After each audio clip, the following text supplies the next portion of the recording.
তো আমরা যারা ফ্রিল্যান্সিং কাজ করি বা যারা ফ্রিল্যান্সিং কাজ করতে চাই তারা কিন্তু একটা জিনিস সচরাচর প্রায় শুনে থাকে, সেটা হলো ফ্রিল্যান্সাররা স্বাধীন এবং তারা যে কোনো সময়ে কাজ করতে পারে, যে কোনো জায়গায় বসে কাজ করতে পারে।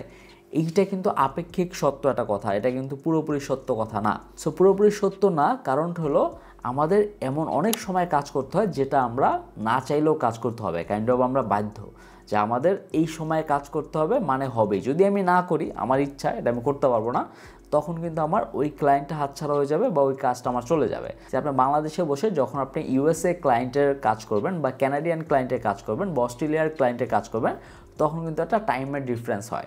সো আপনার এমন সময় কাজ করতে হতে পারে যে টাইমটা আপনার ঘুমানো দরকার, সেই টাইমটা আপনার কাজ করতে হচ্ছে। সো এই ওয়েতে আপনার যদি শরীরের কোনো ক্ষতি হয়, কারণ আমরা যারা লং টাইম ফ্রিল্যান্সিং করি 5 বছর 6 বছর 8 বছর 10 বছর, সো তাদের কিন্তু একটা হেলথের ইস্যু হয়ে যায়, কারণ তাদের বেশিরভাগ কাজ করতে হয় রাতের বেলা। কারণ যেহেতু বাংলাদেশের সাথে বাইরের যে টাইম ডিফারেন্সটা এরকম যে আপনার 10 ঘন্টা ডিফারেন্স বা 12 ঘন্টা ডিফারেন্স, সো এইটার কারণে বেশিরভাগ কাজ আপনার রাতে করতে হয়। বাট রাতে যদি আপনি বেশি জায়গায় থাকেন তাহলে আপনার ব্রেনে অনেক প্রবলেম হতে পারে বা আপনার হেলথ ওভারঅল কন্ডিশন অনেক খারাপ হতে পারে। সো ইন দ্য ফিউচার হয়তো বা 10 বছর 15 বছর পর আপনার একটা সিরিয়াস একটা রোগও হয়ে যেতে পারে, বলা যায় না। আর এটা যত দিন যাবে তত কিন্তু আরও ডেঞ্জারাস হয়ে যাবে, কারণ আমাদের ফুড হ্যাবিটটা ঠিক নেই, আমাদের যে মুভমেন্টটা ভালো মতো হচ্ছে না, আমরা ভালো মতো যে ওয়ার্কআউট করতেছি না, জিমে যাচ্ছি না, হাঁটতেছি না বাইরে গিয়ে, তা আমাদের কিন্তু ওভারঅল হেলথের একটা ইস্যু হচ্ছে। সবার প্রথম আপনার এটা মাথায় রাখতে হবে যে টাইম ম্যানেজমেন্ট করা কিন্তু সবার জন্য জরুরি। আপনি একজন ফ্রিল্যান্সার, তাই আপনার টাইম ম্যানেজ করে চলতে হবে বিষয়টা এমন না। আপনি যদি একজন জব হোল্ডার হন, আপনি যদি একজন বিজনেসম্যান হন, আপনি যেই হন না কেন, আপনার কিন্তু টাইম ম্যানেজ করা জরুরি। এখন টাইম ম্যানেজমেন্ট করতে হবে আপনার অনেক দিক চিন্তা করে, আপনার হেলথের ইস্যুর কথা চিন্তা করে, আপনার দেখা গেল যে লাইফ স্টাইলের কথা চিন্তা করে, আপনার যে 24 আওয়ার্সের যে আপনি পার ডে আপনি পাচ্ছেন সেইটাকে আপনি ইউটিলাইজ করে দেন আপনার সব কিছু ঠিক করতে হবে যে আমি কাজের জন্য কতটুকু সময় দেব, আমি কতটুকু লার্নিংয়ের পিছনে সময় দেব, কতটুকু আমি হেলথের দিকে আমি সময় দেবো বা আমি কীরকম চলবো। সো এই যে ব্যাপারগুলো, এগুলো আপনার ম্যানেজ করা শিখতে হবে। আপনি যদি বাংলাদেশে থেকে ফ্রিল্যান্সিং করতে চান তাহলে আপনার জন্য রাত জাগা কতটুকু জরুরি, আর 2025-এ এসে বা এর পরেও যদি আপনি ফ্রিল্যান্সিং শুরু করতে চান সেই ক্ষেত্রে আপনার কি রাত জাগা বাধ্যতামূলক কিনা বা আপনার রাত জাগতেই হবে কিনা, এমন কোনো একটা বিষয় আছে কিনা। আর যদি জাগতে হয় তাহলে আমার হেলথের ইস্যু আমি কীভাবে সলভ করব। আপনার এটা প্রথমে বুঝতে হবে যে রাত জাগাটা ইম্পর্টেন্ট কিনা বা রাত জাগতেই হবে কিনা। এখন আমার কথা যদি বলেন, আমি অনেক রাত জাগছি শুরুর দিকে এবং টানা যে 3 বছর 4 বছর আমার রাত জাগা পড়ছে, তারপর থেকে আমি আস্তে আস্তে কমিয়ে দিয়েছি আর এখন তো টোটালি বাদ দিয়ে দিছি। বাট আপনি এখন চাইলে আপনি রাত জাগবেন বাট আপনার তেমন কোনো ক্ষতি হবে না, সেইটা মেনটেন করে আপনি কিন্তু ফ্রিল্যান্সিং করতে পারবেন। একটু টাফ হয়ে যাবে বাট এটা কিন্তু ম্যানেজ করতে হবে। আপনি যদি আপনার হেলথের দিকে চিন্তা করেন, এখন অনেক ফ্রিল্যান্সার আছে যারা 4 বছর 5 বছর 6 বছর ধরে কাজ করতেছে, তারাও চাচ্ছে যে আমরা রাত না জেগে বা আমার ঘুমটাকে নষ্ট করে, কারণ আমার যদি এমন হয় যে আমার ঘুমটা নষ্ট হচ্ছে, এটাই তো মেইন।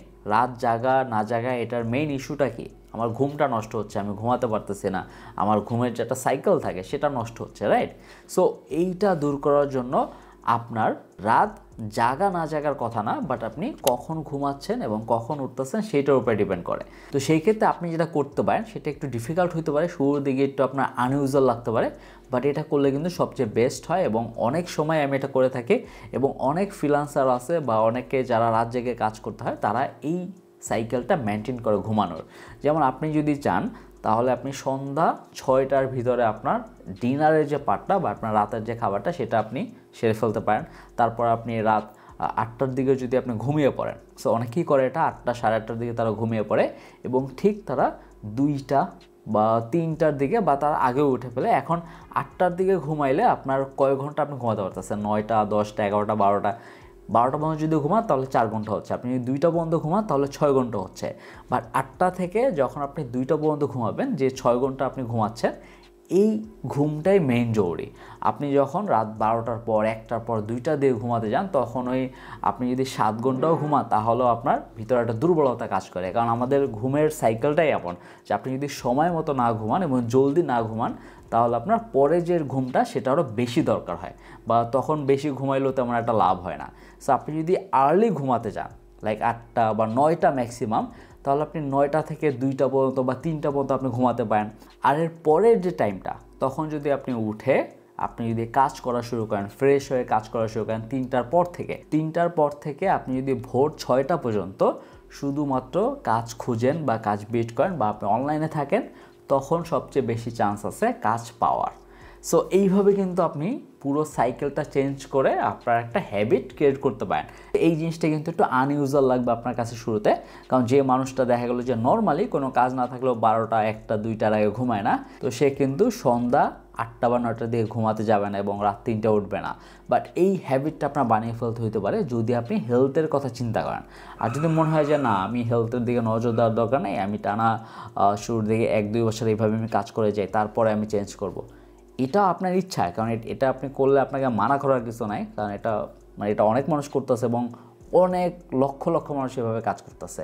সো এইটা করলে হবে কি যে আপনার শুরুর দিকে কাজ পেতে একটু ঝামেলা হয়, তো সেক্ষেত্রে আপনার রাত জায়গাটা অলমোস্ট বাধ্যতামূলক। কারণ আপনি যদি সকালে কাজ খুঁজতে যান, তখন যে কাজগুলো থাকে বা রাতে যে কাজগুলো হয়েছে সেটা যদি সকালে বিট করেন, চান্সেস খুবই কম কাজ পাওয়ার।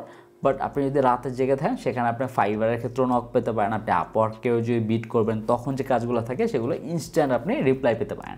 এইভাবে অনেক মানুষ কাজ করতেছে। আরেকটা ব্যাপার হলো যে যখন আমরা ফ্রিল্যান্সিং কাজ করি, তখন আমরা লং টাইমের জন্য বসে থাকতে হয়, আমাদের কন্টিনিউয়াসলি কাজ করতে হয়, তো আমাদের বসে বসে কাজ করতে হয়।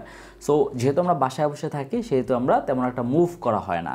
তো সেই ক্ষেত্রে আমি বলবো আপনারা চেষ্টা করবেন, যারা নতুন আছেন বা যারা পুরাতন আছেন, যারাই আছেন না কেন, আপনারা 20 মিনিট বা 30 মিনিট পর 5 মিনিটের জন্য অ্যাটলিস্ট আপনার চেয়ার থেকে উঠে দাঁড়াবেন। এখন শুধুমাত্র দাঁড়াবেন না, আপনার দেখা গেলো অন্য একটা রুমে গেলেন, তো সেখান থেকে আপনি একটু হাঁটাচলা করে এসে দেন 5 মিনিট পর আবার বসে আপনি কাজ করেন আরও 30 মিনিট। সো এরকম করে 30 মিনিট যদি আপনি না পান, তাহলে 1 ঘন্টা পর 5 মিনিট করে উঠেন বা 10 মিনিট করে উঠেন। কারণ আপনার 1 ঘন্টা টানা কিন্তু আপনি কাজ করতেছেন, সেখান থেকে 5 মিনিট ব্রেক নিতেই পারেন, সমস্যা নাই। বাট ওই ব্রেকটাই আমাদের নেওয়া হয় না। সো আমাদের বেশিরভাগ প্রবলেম কিন্তু এই জন্য হয় যে আমরা মুভমেন্ট বেশি করি না। আপনি যদি কাজের মাঝে মধ্যে উঠে মুভমেন্ট করেন, তাহলে সেটা আপনার হেলথের জন্য অনেক ভালো এবং সেটার ক্ষেত্রে অনেক রোগ আছে যেগুলো হয়ই না। সো প্লাস হলো যে যারা আসলে ফ্রিল্যান্সিং কাজ করে, তাদের জন্য এক্সারসাইজ মাস্ট। কারণ তারা যেহেতু বাহিরে মুভমেন্টই করে না, যখন আপনি জব করতেছেন সেই ক্ষেত্রে দেখা গেলো আপনি বাহিরে নামতেছেন, আপনি রিক্সায় বসে যাচ্ছেন, তারপর আপনি বাহিরে যাচ্ছেন বা হাঁটা চলা হচ্ছে। বাট ফ্রিল্যান্সিং করলে আপনার কিন্তু বাইরে তেমন যাওয়াই হয় না। সো এইটা একটা ইস্যু হয়ে যায় এবং আপনার জিম করা বা বাইরে হাঁটা এইটা বাধ্যতামূলক। আপনি যদি জিম করার সময় না পান বা যদি জিম করতে মন না টানে, সেই ক্ষেত্রে আপনি হাঁটতে যেতে পারেন। তো এখন একটা দিয়ে আপনার শুরু করতে হবে অ্যাটলিস্ট। আপনি যদি এটা না করেন, তাহলে আপনার হেলথের condition today or tomorrow break হয়ে যাবে। আপনি যদি চিকনও থাকেন তাহলেও ব্রেক হবে, আপনি যদি বেশি হেলদি হয়ে থাকেন তাহলেও সমস্যা হবে। আর এর পরের ব্যাপারটা হলো যে আমি কিভাবে আমার টাইমটাকে ম্যানেজ করি, আমি কিভাবে এতটা সময় বের করি। সো এইটার প্রথম আমি আপনার এক্সপ্লেনেশন দিতেছি যে আমি আমার টাইম ম্যানেজমেন্টে ভালোভাবে এখন নজর দিতেছি এবং ম্যানেজ করার চেষ্টা করতেছি কাইন্ড অফ। কারণ আমার যে পুরোপুরি হচ্ছে ব্যাপারটা এমন না, বাট আমি যথাসম্ভব চেষ্টা করতেছি আমার টাইমটাকে ম্যানেজ করার জন্য, ইউটিলাইজ করার জন্য। যেমন আমি সকালে যেটা মোস্ট ইম্পর্টেন্ট সেটা হলো হাঁটা অথবা ওয়ার্কআউট করা।